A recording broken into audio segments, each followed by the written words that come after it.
Chers étudiants, bonjour. Sur cette vidéo, on va corriger le quatrième et dernier exercice de la partie XQuery. Dans l'énoncé, il est demandé d'écrire une transformation XQuery qui va permettre de donner la liste des fichiers suivant un ordre décroissant par taille.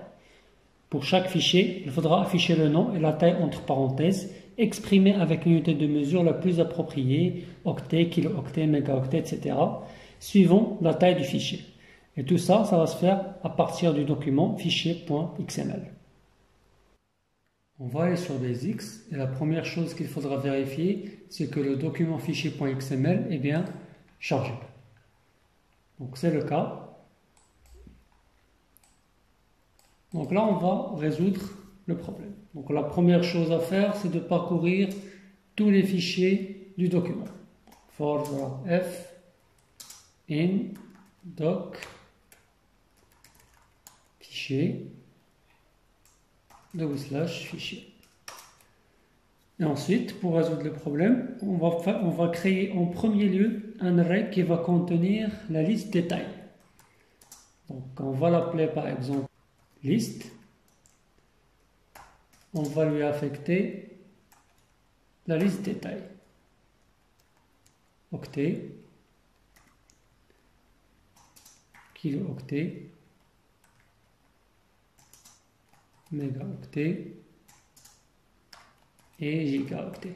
Donc on va s'arrêter là, mais on peut ajouter, si on veut, plusieurs autres tailles. Ensuite, on va chercher l'unité la plus proche pour chaque fichier. C'est-à-dire, si un fichier est proche des kilo-octets, des mégaoctets, etc.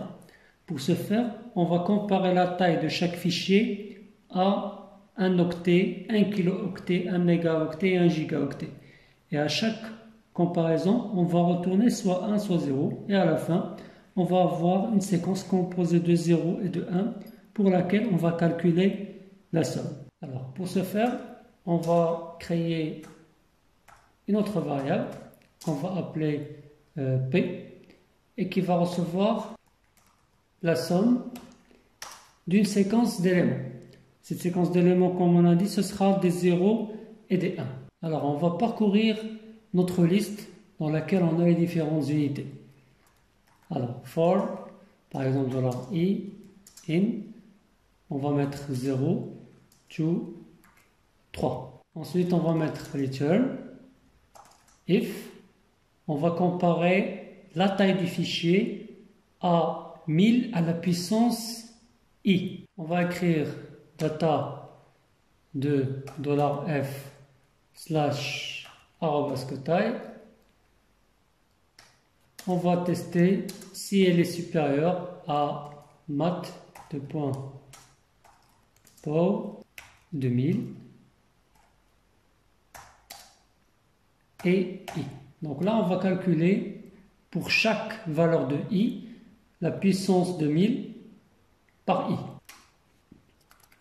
Et on va retourner, donc là on va tester si la taille est supérieure, on va retourner 1. Sinon, c'est-à-dire si la taille n'est pas supérieure à 1000 à la puissance i, on va retourner 0.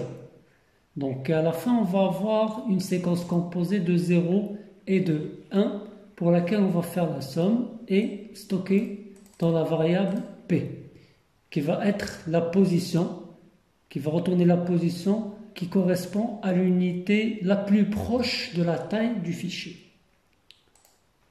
Ensuite, le résultat obtenu sera utilisé comme puissance au nombre 1000, puis on va diviser la taille par le résultat du calcul de la puissance.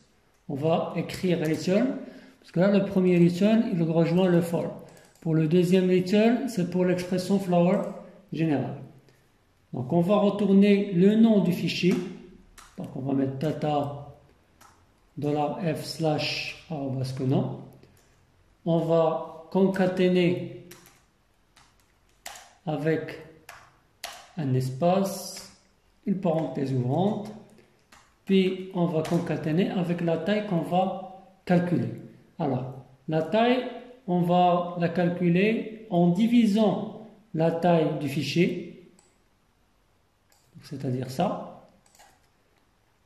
par mat.po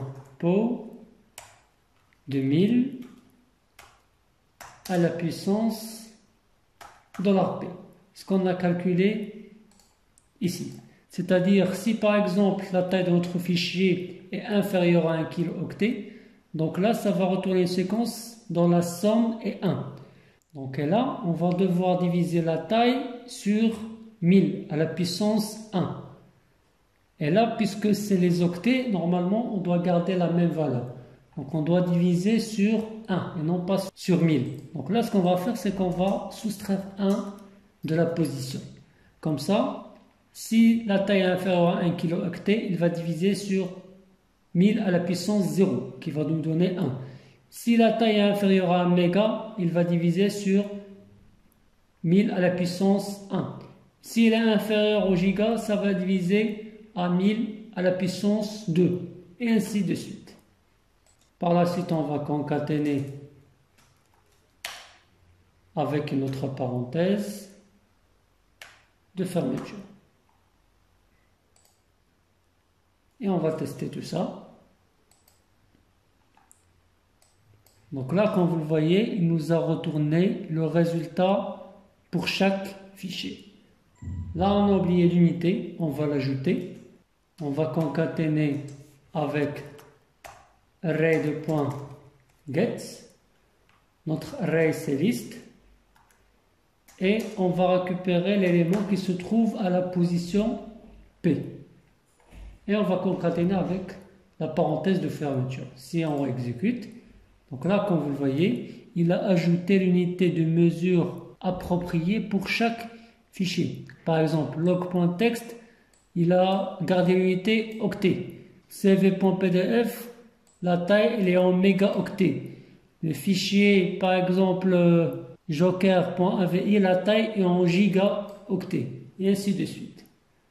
Donc on peut ajouter un espace pour séparer entre le chiffre et l'unité. Et on peut aussi arrondir, parce que là, comme vous voyez, il nous a donné plusieurs chiffres après la virgule.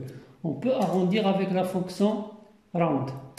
On va lui donner la valeur calculée et le nombre de chiffres après la virgule qu'on souhaite avoir comme second paramètre. On va mettre par exemple 2 chiffres après la virgule. Et là, comme vous voyez, il a arrondi les différentes valeurs pour chaque taille.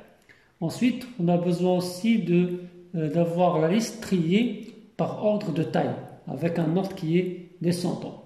Donc là, on va ajouter une clause order by juste avant le return. $f/arabesque taille. Et là, on va utiliser le mot-clé descending. Si on reteste, donc là, comme vous le voyez, il n'a pas trié les fichiers avec l'ordre souhaité. Parce qu'il a considéré les valeurs de la taille comme étant des chaînes de caractères. Donc c'est un cas très particulier auquel il faudra faire attention quand vous voulez trier.